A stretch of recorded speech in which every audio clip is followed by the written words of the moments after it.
Hello, welcome back to another video. My name is Gemma and I've realised that I've just talked for about 10 minutes without turning the camera on. So, we're going to talk about my top 10 fiction books of the year, and I'm so excited to share this list with you, to add my books into the TBR melting pot of your brain or bookshelves. So in 2023 I read 135 fiction books. I have whittled them down to 10 of my absolute favourites of the year, and I have ranked them from 10th position to 1st position, and yeah, they're all excellent books. I had 20 books that were 5-star, so I've culled 10 5-star books from this list. Yeah, and we've got quite an even split between male and female as well. So I've got 6 written by ladies and 4 written by gents, and 7 of the 10 are new to me authors. So yeah, without any further ado, let's have a look at what's on the list. First up, we have Elantris by Brandon Sanderson, which is a standalone fantasy novel. And you don't get that many standalone fantasy novels, and there's a reason for that, because it's really difficult to write good characters, good plot, and build a complete fantasy world in like 600 pages. But Brandon, that's not his name, Brandon Sanderson absolutely smashes this out of the park. In this, we're following 3 perspectives: a prince, his wife-to-be, and a somewhat malicious priest. And they are living sort of on the cusp of the city of Elantris, this massive city that used to be amazing, but now it's filled with people that have the Elantrian sickness, which is basically this condition where they can't die, but they still get injured and feel pain. So like if they stub their toe, they just walk around in abject pain for the rest of eternity, until they go crazy. So yeah, it's a nice happy setting. But this is so good, so fast-paced. Highly recommend to people who are new to fantasy, people who don't want to start a massive great fantasy series, who just want a good story. This, chef's kiss. We loved it. Next up on my list, in spot number 9, we have 5 Little Indians by Michelle Good. And this was fabulous, written by an Indigenous Canadian author, talking about the lives of 5 young people who went through the residential school system and the effect that that has on them as they grow up. So each of these characters has very different experiences after residential school, and so we see them through young adulthood, in some cases parenthood, and through the relationships that they have afterwards. And it really focuses on that post-traumatic effect and the lack of support that a lot of these young people have received from the Canadian government. And it's heartbreaking. It is heartbreaking and eye-opening, and it will really educate you as to sort of what the effect of that particularly nasty piece of Canadian history has resulted in. And I just thought it was so well written. I mean, aside from the sort of educating yourself side of things, which is something that I look for in a book, but I know that not everyone does, it does have just an excellent story narrative through it, with these 5 different people. And just pick it up. Just go get it. It's really good. In 8th position, we have my only middle grade that's on the list, and we have Goodnight, Mr. Tom by Michelle Magorian. So this one is a pretty well-known book, certainly in the UK. There was a adaptation of it that I've watched many times and loved, but I'd never read the book. And as with most book film situations, the book was even better than the film, which I love dearly. In this, we're following a young boy, Willie, who is evacuated from London to live in the countryside, and he gets sort of allocated this curmudgeonly old grumpy man that no one in the village really likes because he's so grumpy and horrid. And we see their relationship develop and how they both sort of need each other and they lean on each other through trauma and grief and like the difficulties of World War II. And it made me sob. It did make me sob. But it's also really heartwarming as well in places. Heartbreaking and heartwarming. It's sort of a mishmash of the two, like sweet and sour. Yeah, I just thought it was so good. And if you haven't heard of this book, you should definitely go check it out. If you've heard of it but you haven't picked it up yet, mate, you're missing out. That's all I'm saying. Next up, we have The Mountains Sing by Nguyen, Phan. This author is Vietnamese, and she is telling the story of 3 generations of women in a Vietnamese family, mainly through the perspective of the grandmother and the granddaughter, sort of around the time that the Vietnam War is happening. But we go back in Vietnamese history and look at all of the terrible atrocities really that have happened to Vietnam and how the people really took the brunt of a lot of bad political decisions, basically, and how the separation of North and South Korea caused just untold misery. But the thing that really brings this book to life is, well, there's 2 things really. The first is the characters, and I would say probably most of the book is from the grandmother's perspective, and we see her life growing up and how she comes to have this granddaughter. But also just this sense of love of Vietnam that you get from the author, the beautiful descriptions of the landscape, the heartbreaking reality of what happened to a lot of the landscape during the various wars and famines that happened. And it really educated me on areas of Vietnamese history that I was less aware of. And yeah, as you can tell by the fact that I'm just gushing, it was beautiful, heartbreaking and beautiful. I think that is like my idea of a perfect book, because I think I've said that about all of these so far. In at number 6, we have one that is less heartbreaking, and that is Jamaica Inn by Daphne du Maurier. So this was my first du Maurier. I have since read another one, but man, du Maurier can write atmosphere. So if you like gothic atmosphere, mate, this is your author. This is set in the Cornish moors. It's wet, it's dark, it's sinister. It's just so good. We follow a young girl who has to sort of move in with her aunt and uncle after the death of her mother. Now, uncle is a pretty nasty guy. And she sort of starts to uncover what he is doing that perhaps is somewhat illegal. And things just sort of spiral out of control from there. I really love this, mainly because of the atmosphere. The atmosphere that's created. There's this tension all the way through and this darkness all the way through, and you really feel like you are on a Cornish moor, like being blown about, and it's just fabulous. So I would definitely recommend that as a first du Maurier if you're interested, because it blew my socks off.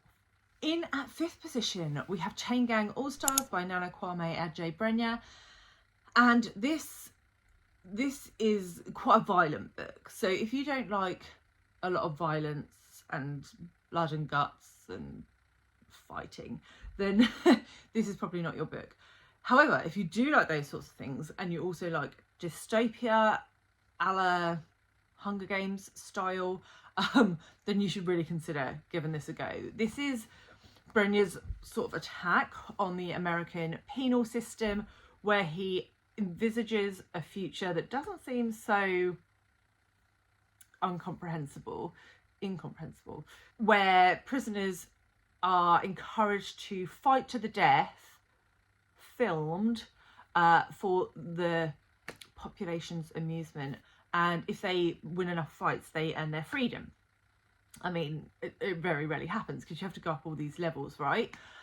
So it really does give Hunger Games sort of battle royale vibes. It looks at consumerism and the unfairness, the discrimination within the sort of American prison system, particularly when looking at people of colour and people with disabilities. And we follow two sort of main characters through this, though you do get a chorus of voices, and it's just fabulously done. And the ending, I won't say anymore, but man, I was like, whoa. So yes. In at number 4, I have Best Served Cold by Abercrombie, and this sort of stands in for all 3 Abercrombie books that I read in 2023. So I read the last 2 in the First Law trilogy, original First Law trilogy, and then this one, which is the first standalone that comes afterwards. I would say of the 3, this was my favourite, but they all had 5 stars. So I'm using this as a 3-book slot. I am cheating. And yeah, Joe Abercrombie has really, really impressed me this year. He writes grimdark fantasy, and we have multiple perspectives, but it's not quite done in the same way that perhaps other people write multiple perspectives. So it's not always a chapter per character. He can switch perspective within a character in a particular scene, and the way he does it is just seamless, absolutely seamless, and I adore it. He has created some of my absolute favourite characters. In Best of Cold in particular, there were many characters that I loved. Monza, Koska, and in this book, he is using the political backdrop from the original trilogy, but in a different part of the world, looking at a different country, and some of the characters overlap, but not really. And it was awesome. So if you're looking to get into a grimdark fantasy series, then yeah, give this one a go. But obviously grimdark is not for everyone, so like lots of violence, similar to Chain Gang All Stars. So we've moved from heartbreaking to violent. I am quite concerned about my taste in books. Okay, now we have a nice fluffy one now, which very rarely appears on my best books of the year. But we have The Galaxy and the Ground Within by Becky Chambers. If you've been here for a hot minute, you will know that Becky Chambers is one of my all-time favourite authors, and this was the last book in the Wayfarer series, and also the last book that I had to read from Becky Chambers that she has published currently. And this is a very Becky Chamberish book. We're following a cast of characters. This time they're sort of stuck on a planet because there's been like a power outage, and you see them like interacting with each other, understanding what their motives are for going off and doing other things. And you've got like the family that are hosting them on the planet, and just the way that Becky Chambers creates these different species and customs and ways of thinking, it just blows my mind. I'm like, wow, that's so cool. So yeah, I would say you don't really have to read the Wayfarer series in order, because none of them follow the same characters. Usually you will know of a character from a different book, but they were a minor character in a previous book, if you see what I mean. So yeah, I wouldn't worry too much about reading them in order, unless you want to, obviously that's fine too. But yeah, really love this. Becky Chambers finished the Wayfarer series on a high for me. In second place, we have Demon Copperhead by Barbara Kingsolver. So this was my second Kingsolver. She did also make her way onto my best books of last year with Poison Bible, but obviously this was her newer release. I think it did come out last year, and I did buy it last year. And this is a David Copperfield retelling, and I feel like everyone's probably sick of hearing about this book because it has had pretty universal praise across a huge variety of readers, because this does a lot. It's really well written, it's excellent first person narration, it's a compelling story, it's a young boy that you can really root for from the beginning to the end, and I think Demon just captured the hearts of lots of people, right? So Kingsolver also won the Women's Prize and the Pulitzer Prize with this book this year. So go Barbara!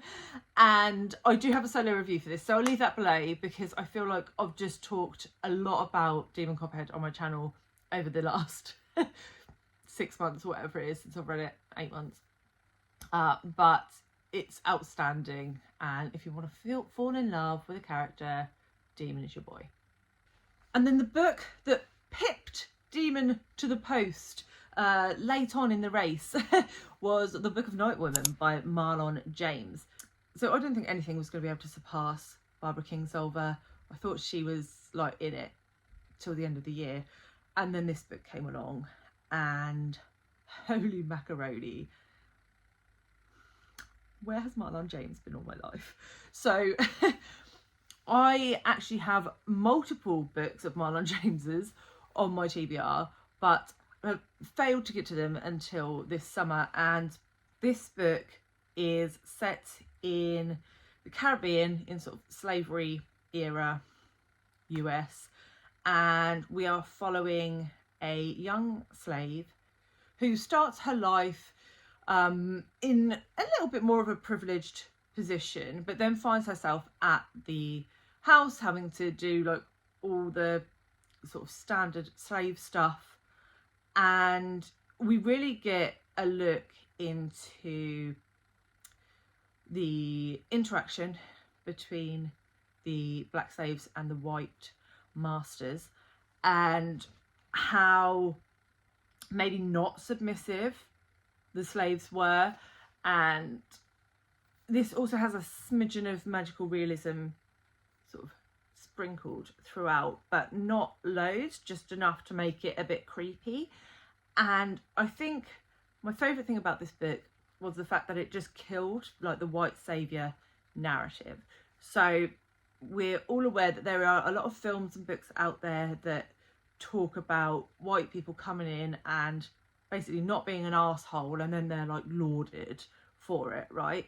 But this really looks at how there possibly was relationships between the black and the white communities, but the white supremacists were still very aware of their position of power and would exploit it as and when they saw fit.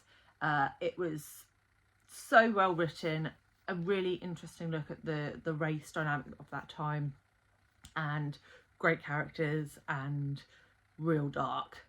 real dark. Again, I have a solo review for this where my thoughts were a bit fresher, so if this sounds interesting to you, then maybe pop over there, because that's probably a bit more robust. But yes, those are my top 10 books of 2023. I would love to know what yours were. If you don't want to leave me a list of 10 books, that's absolutely fine. Just give me like one great book from the last year. That'd be really great. And if you're interested in my best non-fiction of the year, I will leave that video here, and I will catch you all very soon with another one. Bye guys.